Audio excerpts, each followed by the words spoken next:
Welcome back to the Friday Club. As mentioned a little bit earlier on the show, the sofa tonight has become a lot more smiley with the presence of Callum Shepherd here alongside. Callum, for those who missed it earlier, you gave us a brief update about your recovery from injury. How is that going? Yeah, all going well, thanks. Been sort of getting stuck into rehab and the gym in SRO Sullivan House in Newmarket, and they're brilliant people down there, and in what is a really excellent facility.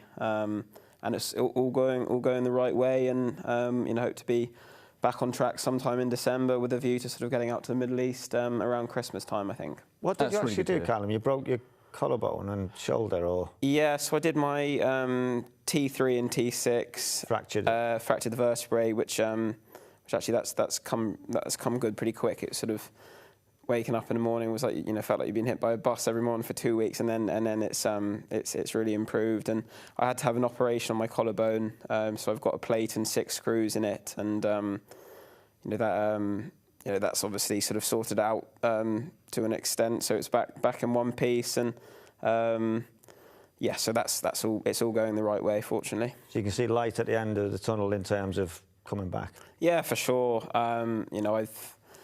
I've sort of was able to be pretty, put a bit of perspective around it, in that I, achieved what I sort of wanted to this year, and I haven't, I've certainly missed out on winners numerically, and I would have got to 100, which would have been great. Would have been my first time doing that, but I think you've got to feel a bit fortunate to walk away from these things, and also, the fact that the time frame will allow me to get out, as I say, to the Middle East again, and try and ride some more winners there, and I'll be trying to ride winners here as well. It goes without saying, but that's sort of at the forefront of my mind.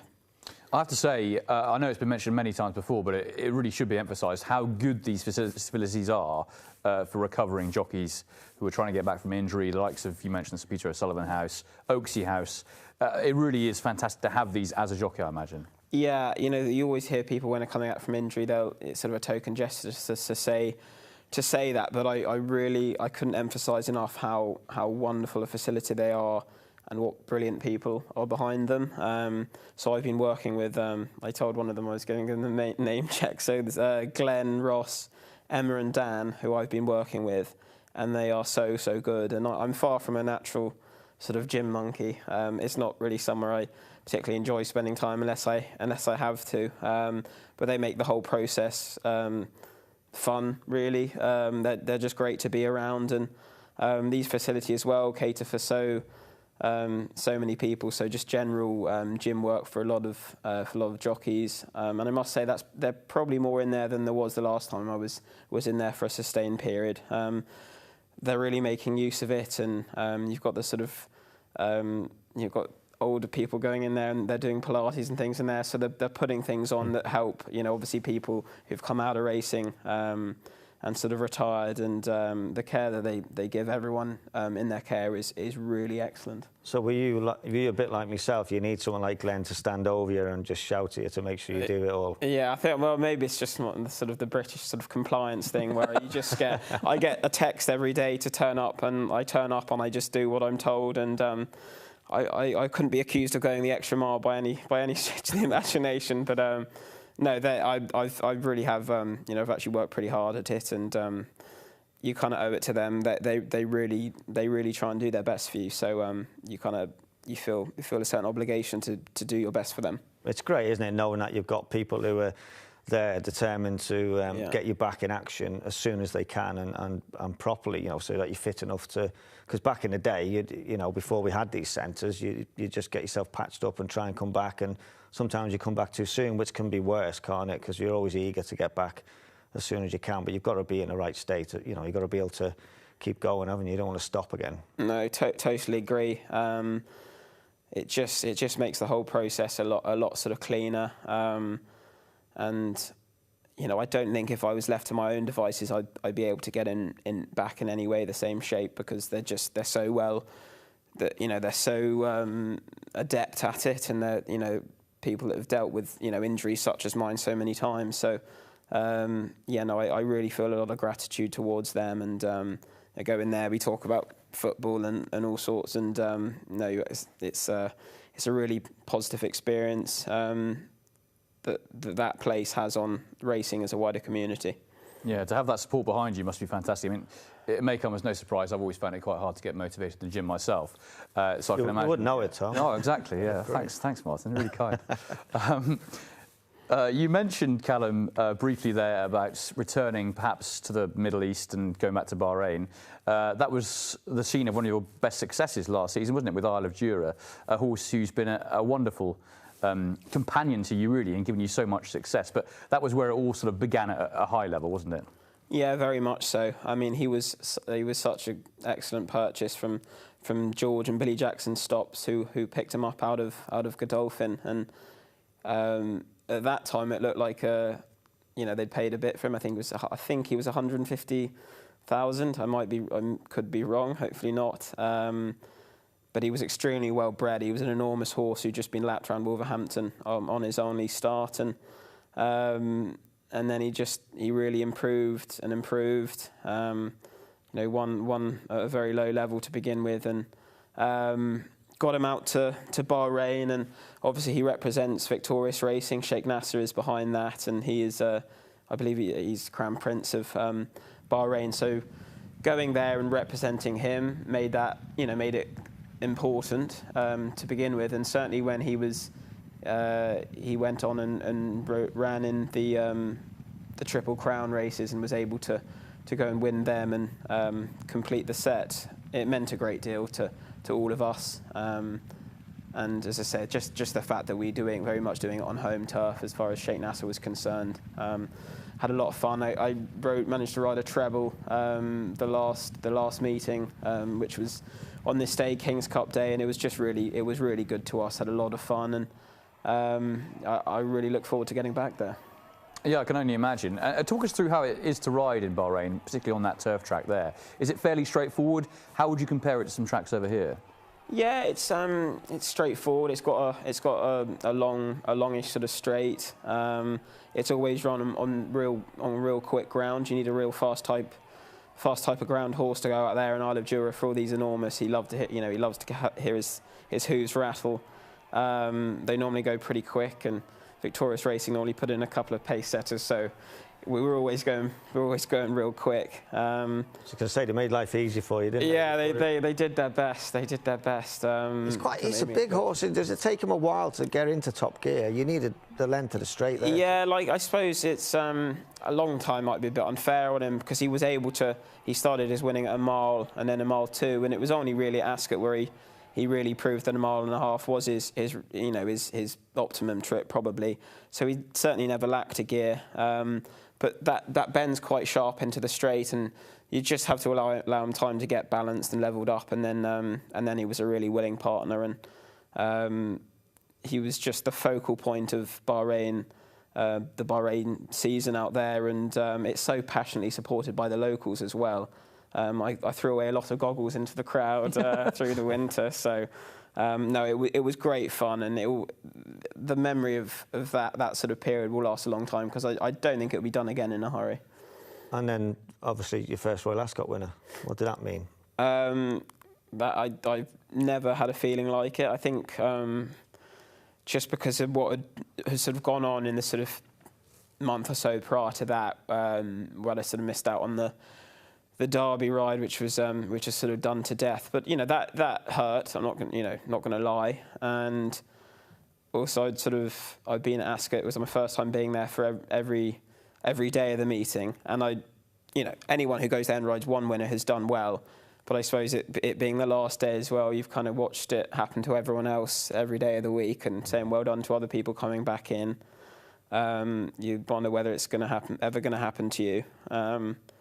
And then to go and do it on that horse, who was obviously so important to all of us in Bahrain, and we'd gone on this journey with him there, to come back and do that, I certainly didn't do a good job of hiding my emotions. It meant so much to me. I enjoyed it so much, and I was fortunate we went on and had a really strong second half of the season as well, but nothing as quite come close to that. That was a magical day. Well, I enjoyed watching you win that race. I enjoyed your celebration. You said it came at the right time. Yeah.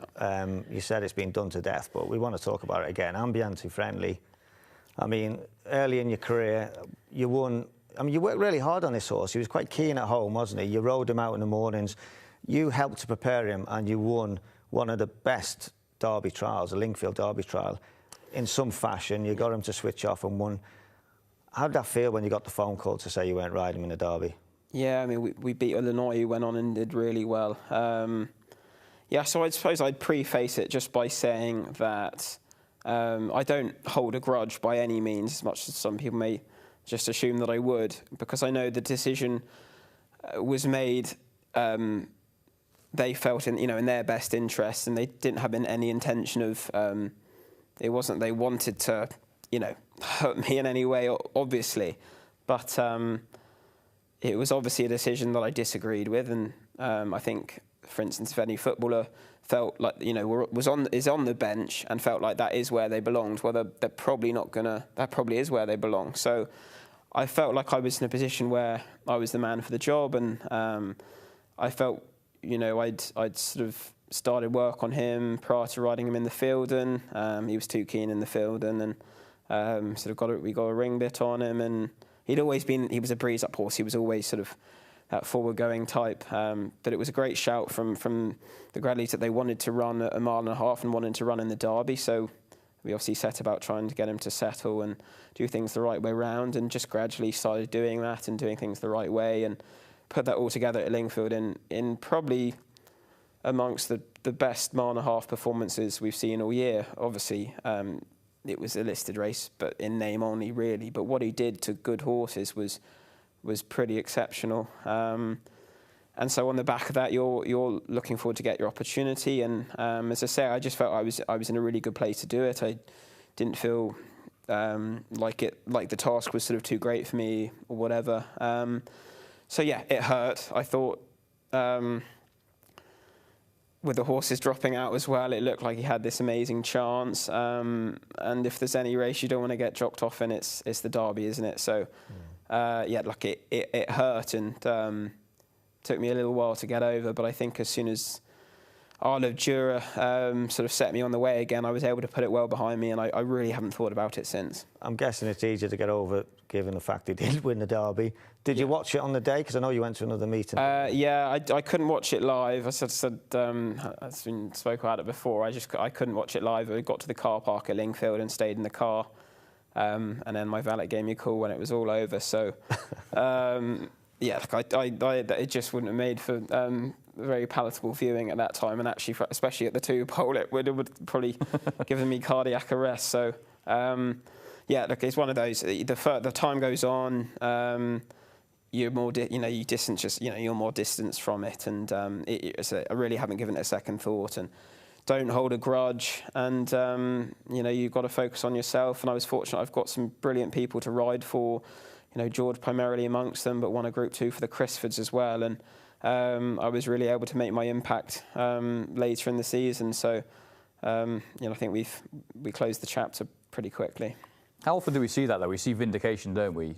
Jockeys bouncing back from that kind of thing happening. We saw it with Rosser, didn't we? You lost the job with Ammo Racing, and look at him now. We saw that with you, that Royal Ascot winner. I'm sure it happened to you as well, Martin, in your riding career. Yeah, at some point. It swings and roundabouts, ups and downs. And do you remember Adam Kirby lost the ride on a he had what he thought was a really good Derby ride. What's the horse called? Jan Leaper, is it? It was John Leaper, wasn't it, when he won on a day-R, yeah. Yeah, and then he got jogged off and he was not happy about it, and then he got the ride on a day-R, he went and won. So, yeah, it's you've got to take the opportunities, haven't you? But Frankie got on English King, didn't he? That's right, yeah. Actually, and John Leaper was his as well, wasn't he? So he's got a bit of history there, hasn't he? Yeah. What about when that happens, from your point of view? I assume you probably don't hold a grudge towards the jockey who's taken your place, because at the end of the day, they're just doing what's best for them. Yeah, no, of course. No, certainly no. Get on very well with Rab, and he was very... I think we both, I hope he felt I treated him and the Gradleys, that I treated them with, complete respect, and... I certainly felt the same from him, and it's sport, and it's certainly racing. obviously it doesn't hurt so much when it's a Class 4 around Kempton. When it's the Derby, it'll pinch you a little bit more. But no,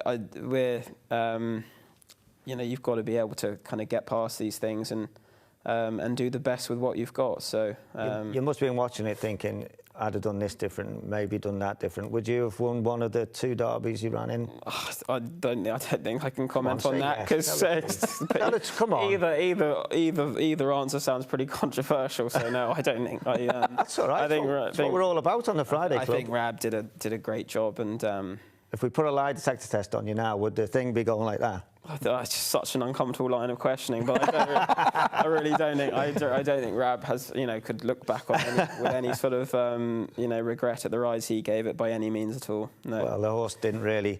After that, I mean, the last 2 runs he got keener and keener, didn't he? In the Juddmonte he didn't settle, dropped back to 10 furlongs, and then in France. So it's not like he went on onwards and upwards without you, did he? No, I suppose not, Martin. I suppose not. it's a hard line of questioning from Martin. Yeah. It's like the Spanish. You will fall under questioning. I jogged off George Baker once in the Irish Oaks. He rode a filly in the Oaks, finished second, and then she was bought, and I got the ride. And I actually promised him, if it wins, I'll give you half of the prize money. That if he won. Did Rab do the same? He did not make the same offer, I must say. And frankly, second carried a pretty nice check. But he's a top man, Rab. So might get me a beer that's the somewhere. Thing, isn't it? As a jockey, if an owner makes a decision of taking you off, somebody's got to ride. Yeah, look, that it can happen in so many different ways. Like actually, James Fanshawe with Kind of Blue on Champions Day. That was Dan Muscat's ride until Wathenane came in. It can happen in multitude of different ways. Injury, horses, being bought, and preference, availability. There's so, and that's what is great about sport. Really, there's the unpredictability of it, and what looks like a real negative can get spun very much the other way. And it's all about the way you deal with it, though, isn't it? Because a lot of jockeys over the years, everyone gets jogged off. I just get jogged off by my own father-in-law. I'd say, that's it, I'm not coming for Sunday dinner now. I'm having a sulk. But yeah, it's the way you dealt with it, and at the time you dealt with it, and you still speak eloquently about it now. So you've got so much time ahead of you. You're going to be riding many more derbies to come. Yeah, and to be honest, since that happened, I mean, it's been a bit of a coming-of-age season for you after that, hasn't it, really? Yeah, I was just fortunate that from Royal Ascot onwards. It was just, we just kept getting it right on the big days more than anything. But that was just, I was so fortunate to be supported so well by everyone at the time, and then in terms of rides and winners subsequent to that. I got a really loyal base of trainers, really, particularly in Newmarket, and who I think I work with really well. So they made it very easy for me to just get on with it, and gave me the ammunition to ride winners and keep the ball rolling. Is that going to be one of your main aims now going forward, trying to get yourself on a better class of horse, the big days and better racing? Is that? Yeah, I think so. I think what this year proved is that I always felt that I could do it, but I think this year proved that I was up to the task and routinely got it right on the big days. So hopefully I'm now in a position to routinely get those bigger rides. And I must say, actually, one of the I rode King's Gambit at York, which was run on July Cup Day, so sort of the second meeting, but a very good one. He came second, but I was really pleased and grateful to get a ride like that, because he's undoubtedly an extremely able horse, and one that they would have really had the pick of the weighing room, bar the favourites in the July Cup. They could have really had anyone, and they came my way. And I think that was that's the kind of ride you get on the back of what we'd managed to do. So completely spare ride for Harry Charlton. So that was that was sort of a very obvious sort of reward and recognition that is where we are now. So hopefully more rides like that, more winners like that, and the Group 1, it's got to be Group 1s now as the main aim. Yeah, the future is very bright, that is for sure for you, Callum. Hopefully onwards and upwards, has to be said.